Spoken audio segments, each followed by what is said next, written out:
Now, Section 51(1)(g) of the PFMA is unequivocal in its requirement that the board of a public entity should obtain approval before establishing a new company.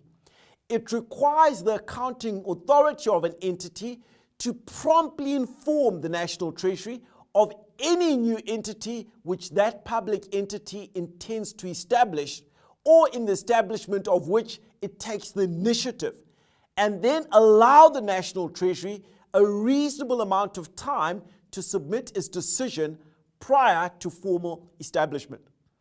In addition, Section 54(2) of the PFMA states that before a public entity concludes any of the following transactions, the accounting authority for that public entity must promptly and in writing inform the relevant treasury of the transaction and submit relevant particulars of the transaction to its executive authority for approval of the transaction.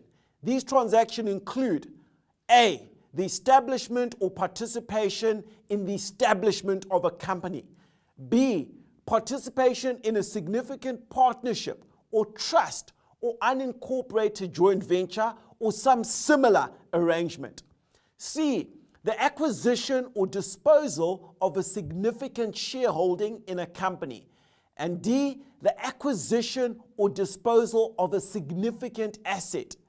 E, the commencement or cessation of a significant business activity.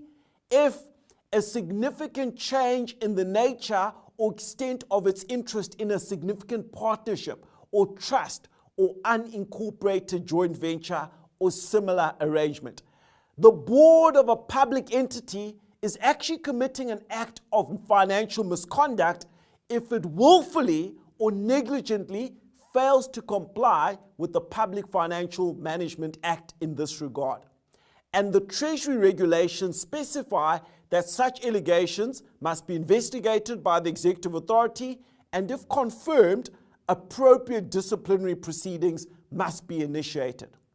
State-owned entities are required to obtain approval from the Minister of Finance and/or the Minister of Public Enterprises before establishing any new companies in terms of the Public Finance Management Act.